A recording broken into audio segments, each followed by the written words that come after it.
چونکہ قیامت سے پہلے ایک ہوا چلے گی جس سے سارے اہل ایمان مر جائیں گے، ایک کلمہ گو مسلمان دنیا پہ زندہ نہیں بچے گا، صرف غیر مسلم ہوں گے، ایک بھی لا الہ الا اللہ کہنے والا نہیں ہوگا۔ اور قیامت سے 30 سال پہلے، قیامت سے 30 سال پہلے بچے پیدا ہونے بند ہو جائیں گے کہ کسی بچے پر قیامت نہیں آئے گی۔ یوم تذہل کل مرضعۃ عما ارضعت، وہ ہولناکی بتانے کے لیے تشبیہ ہے، وہ یہ نہیں کہ ایسا ہو رہا ہوگا، کیونکہ بچہ تو کافر کا بھی ہو وہ معصوم ہے، مسلمان کا بھی ہو تو وہ معصوم ہے، اس لیے آپ نے کہا کہ سارے جو نابالغ مرتے ہیں وہ جس مذہب کے بھی ہیں سب جنت میں جائیں گے، چونکہ ان پر تو بھی شریعت لاگو ہی نہیں ہوئی ہے، اور سارے بچے حضرت ابراہیم علیہ السلام کے پاس چلے جاتے ہیں۔ تو حدیث پاک میں آتا ہے جتنے اہل ایمان کے بچے بالغ ہونے سے پہلے، پیدا ہونے سے لے کر 15 سال سے پہلے تک جو فوت ہو جاتے ہیں، سب حضرت ابراہیم علیہ السلام کے پاس ہوتے ہیں، ساری نسل ابراہیم علیہ السلام کے پاس، اور وہ ان کے باپ ہوتے ہیں، اور ان کے ساتھ وہ اپنی وہاں کی جنت کے مزے لیتے ہیں، پتہ نہیں کیا لیتے ہیں، ان میں تو کوئی نہیں پتہ۔ بس آپ نے اپنے بیٹے کے بارے میں فرمایا، حضرت ابراہیم رضی اللہ تعالیٰ عنہ علیہ السلام، چونکہ وہ ابھی ماں کا دودھ پیتے تھے، ان کا انتقال ہو گیا، تو آپ نے فرمایا اللہ تعالیٰ نے جنت میں ایک حور کو مقرر کر دیا ہے ابراہیم کو دودھ پلانے کے لیے، سبحان، اور کسی بچے کے بارے میں ایسی بات نہیں ہے۔ تو ڈران والی گل کوئی نہیں، ساڈو تے قیامت نہیں ہوندی، 30 سال پہلے بچے پیدا ہونے بند ہو جائیں گے، قیامت 30 اور 30 سے اوپر کی عمر کے لوگوں پر ہوگی، اور وہ جانوروں کی طرح ہوں گے، سڑکوں پہ زنا کریں گے، اور ہر انسانی جو اخلاق ہیں ان سے وہ خالی ہو جائیں گے، ان سے وہ خالی ہو جائیں گے۔ یہ امت کے اوپر امتحان ہے۔ ہمارا ایک ساتھی ہے وہاں کینیڈا میں، اس سے مجھے خواب سنایا کہ میں نے دیکھا کہ غزہ کے جتنے شہداء کے بچے ہیں وہ آسمان پہ تیر رہے ہیں، اور اللہ کے نبی ہر آنے والے کا استقبال فرما رہے ہیں۔ تو ہمیں دیکھنے میں تو بڑا ظلم نظر ہے، ظلم ہے بھی صحیح، لیکن ہماری تو موج ہے، تو ساری جنت میں گئے، جتنے بڑے شہید ہوئے وہ بھی جنتی، عورتیں شہید ہوئیں وہ بھی جنتی، مرد شہید ہوئے وہ بھی جنتی، اور بچوں کا تو میں نے کینیڈا میں ایک نوجوان خواب دیکھ رہا ہے، راونڈ کا پڑھا ہوا ہے، عالم ہے، کہ میں نے خواب دیکھا کہ غزہ کے شہداء کے بچے آسمان پر تیر رہے ہیں، اور اللہ کے نبی ہر آنے والے بچے کا استقبال فرما رہے ہیں۔ ساڑی تو موج ہو گئی، ہمیں دیکھنے میں موت نظر آتی ہے، حقیقت میں دیکھو ایک ہوتا ہے کامیاب ہونا، اور ایک ہوتا ہے فتح پانا، ایک ہوتا ہے ناکام ہونا، اور ایک ہوتا ہے شکست کھانا۔ یہ دو الگ چیزیں ہیں، کامیابی الگ چیز ہے، فتح الگ چیز ہے، ناکامی الگ چیز ہے، شکست الگ چیز ہے۔ کربلا کے میدان میں سب سے مقدس خون بہایا گیا، سب سے پاکیزہ خون بہایا گیا، اور ان سب کو شکست ہو گئی، اور وہ سارے گردنیں کٹوا کے نیزوں پہ چڑھ گئے، لیکن وہ ناکام نہیں ہیں، وہ کامیاب ہیں۔ انہیں شکست ہوئی ہے، انہیں ناکامی نہیں ہوئی، وہ کامیاب ہیں۔ اور شمر کا لشکر وہ فتح پایا ہے، وہ کامیاب نہیں ہے، انہوں نے فتح پائی، کامیاب نہیں ہے۔ ابن زیاد کی گردن کٹ کے جب لائی گئی مصعب بن عمیر کے سامنے، جیسے حضرت حسین علیہ السلام کی گردن کٹی ہوئی ابن زیاد کے سامنے رکھی گئی تو وہ ایسے منہ پہ چھڑیاں مار کر کہنے لگا میں نے ایسا خوبصورت چہرہ آج تک نہیں دیکھا جو مرنے کے بعد بھی اتنا چمکتا. کٹی ہوئی ابن زیاد کے سامنے رکھی گئی تو وہ ایسے منہ پہ چھڑیاں مار کر کہنے لگا میں نے ایسا خوبصورت چہرہ آج تک نہیں دیکھا جو مرنے کے بعد بھی اتنا چمکتا ہوا تر و تازہ ہو. تو حضرت ابو برزہ اسلمی رضی اللہ تعالیٰ عنہ نے کھڑے ہو کر روتے ہوئے فرمایا کہ ظالم یہ چھڑی یہاں سے ہٹا لے، میں نے ان ہونٹوں پہ اللہ کے نبی کے ہونٹوں کو لگتے ہوئے دیکھا ہوا. تو کہنے لگا تو بوڑھا ہو گیا ورنہ تیرا بھی سر اڑا دیتا میں. تو جب اللہ تعالیٰ انتقام لینے پر آئے اور ابن زیاد کو قتل کیا گیا اور اس کی کٹی ہوئی گردن آئی حضرت مصعب بن عمیر کے سامنے، تو ایک دم مجمع میں ہلچل مچی. جاءت وہ آیا. کیا دیکھا؟ ایک چھوٹا سا سانپ، اتنا انتہائی تیز، وہ تیزی سے آیا اور اس کی ناک میں داخل ہوا اور منہ سے نکل گیا. پھر اس کی ناک میں داخل ہوا اور منہ سے نکل گیا. پھر اس کی ناک میں داخل ہوا، پھر اس کے منہ سے نکل کے پھر غائب ہو گیا. تھوڑی دیر کے بعد پھر آواز آئی وہ آیا. تو دیکھا وہ بھی سانپ پھر آ رہا ہے اور آ کر اس کی ناک میں داخل ہوا اور پھر نکلا نہیں، اندر ہی غائب ہو گیا. فتح پائی ابن زیاد نے لیکن ناکام ہو گیا. شکست کھائی امام حسین علیہ السلام اور ان کے 72 ساتھیوں نے، لیکن وہ کامیاب ہو گئے. جنگ سے پہلے آپ کو اونگ آ گئی تو آنکھ کھلی تو آپ ہنسنے لگے. حضرت زینب نے پوچھا یہ کوئی ہنسنے کا موقع ہے، کیوں ہنسے ہو؟ کہا خواب میں اللہ کے نبی ملے ہیں، کہہ رہے بیٹا میں تمہیں لینے کے لیے آ چکا ہوں. تو دیکھنے میں شکست ہوئی ہے لیکن وہ کامیاب ہیں. عمر بن سعد کو فتح ہوئی ہے، وہ ناکام ہے. عمر بن سعد کی کٹی ہوئی گردن بے مختار کے سامنے رکھی گئی. اللہ تعالیٰ نے ایک کو زندہ نہیں چھوڑا، جتنے بھی قاتلین حسین تھے سب قتل ہوئے. حضرت عثمان کے قاتل سب طبعی موت نہیں مرے، سب ذلت کی موت مرے. تو بھائیو یہ امتحان کی جگہ ہے. اللہ اپنے نبی کی امت کے گناہوں کو دھونے کے لیے ایسے حالات لاتا ہے. سب آپ نے فرمایا جتنا مجھے ڈرایا گیا اتنا کسی کو نہیں ڈرایا گیا.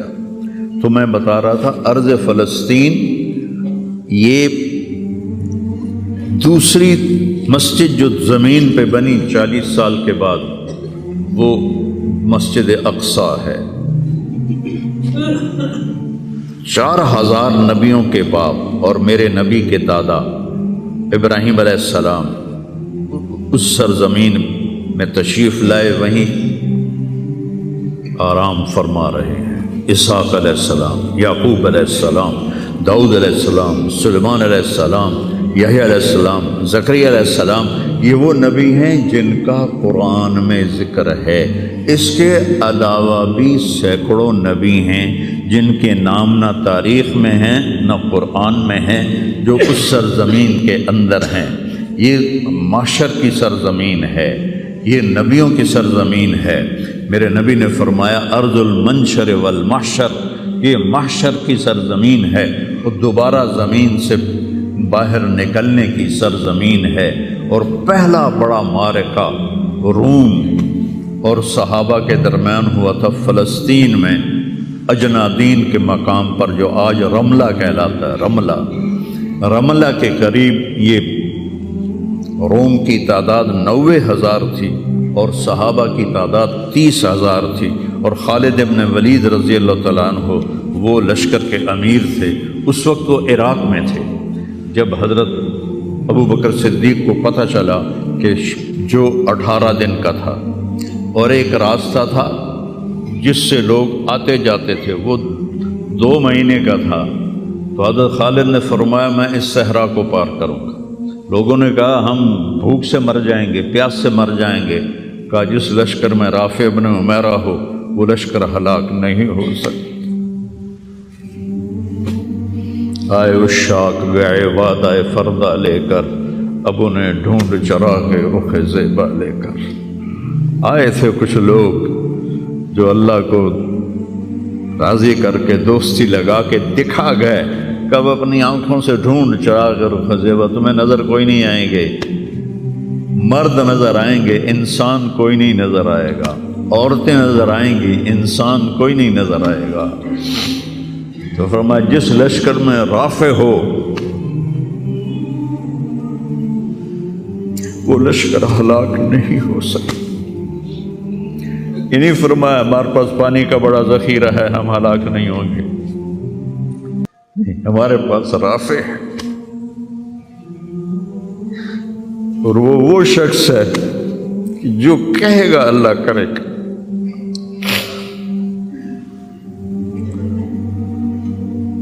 18 دن میں اس کو پار کیا، اور ایک مقام پر آ کر پانی ختم ہو گیا، 3 دن بغیر پانی کے گزارے۔ تو صحابہ نے کہا کہ اب ہم مرتے ہیں، طاقت نہیں ہے، کہا رافع کو بلاؤ۔ رافع کی آنکھیں خراب تھی، فرمانے لگے رافع پانی چاہیے، کہنے لگے اچھا مجھے بتاؤ کہاں ہیں ہم، کیونکہ وہ دیکھ نہیں پا رہے تھے۔ تو انہوں نے فرمایا کہ فلاں جگہ۔ اب صحرا میں تو کوئی نشان منزل ہوتا ہی نہیں، تو کوئی انہوں نے جھاڑیاں بتائیں، کہنے لگے کچھ جھاڑیاں دیکھو ایک طرف کٹھی ہوں، کٹھی جھاڑیوں کا کوئی جھنڈ ہو، مجھے بتاؤ ہے؟ انہوں نے کہا ہاں وہ نظر آ رہا ہے، کہ مجھے وہاں لے چلو۔ وہاں لے گئے، ایک جگہ اشارہ کیا کہ یہاں سے زمین کھودو، زمین کھودی تو پانی کا چشمہ نکل کے باہر آ گیا۔ کبھی ہم بھی تم میں بھی چاہت تھی، کبھی ہم بھی تم میں بھی راہ تھی، کبھی ہم بھی تم بھی تھے آشنا، تمہیں یاد ہو کہ نہ یاد ہو۔ اللہ نے تو بے وفائی کی نہیں، ہم نے بے وفائی کی۔ اس کی مدد جو رکی ہوئی، یہ بھی اس کی مدد ہے۔ ہمارا شہید جنت میں جا رہا ہے، اگر زندہ ہے، زخمی ہے، بھوکا ہے، گناہ معاف ہو رہے ہیں۔ جہنم کی آگ سے ایک سوئی کا نکا عام آدمی ویکھ ہی نہیں سکتا، دھاگا نہیں پا سکتا، جس دن کی نظر کمزور ہوئے، اتنا چھوٹا ہوتا ہے۔ میرے نبی فرمایا، جبریل علیہ السلام نے آ کے عرض کیا یا رسول اللہ، سوئی کے نکے کے برابر اگر جہنم کی دیوار میں سوراخ ہو جائے تو اس میں سے جو آگ کی چنگاری نکلے گی پوری دنیا کو کوئلہ بنا دے گی۔ اس کے سامنے یہ تکلیف تو بڑی تھوڑی ہے، لیکن بات اصل یہ ہے کہ ہم نے اللہ سے دوستی چھوڑ دی۔ یہودیوں کو گالیاں بعد میں دو، پہلے ہم اپنے گریبان، تجھے کیوں فکر ہے اے گل دلے صد چاک بلبل کی، تو اپنے پیرہن کے چاک تو پہلے رفو کر لے۔ کتنا جھوٹ بولا جا رہا ہے، کتنے جھوٹے مقدمے ہیں، کتنی والدین کی نافرمانی ہے، کتنے گھریلو ناچاکیاں ہیں، کتنا سود چل رہا ہے، کتنا شراب کے ٹھیکے چل رہے ہیں، کتنے لوگ نمازیں چھوڑ چکے ہیں۔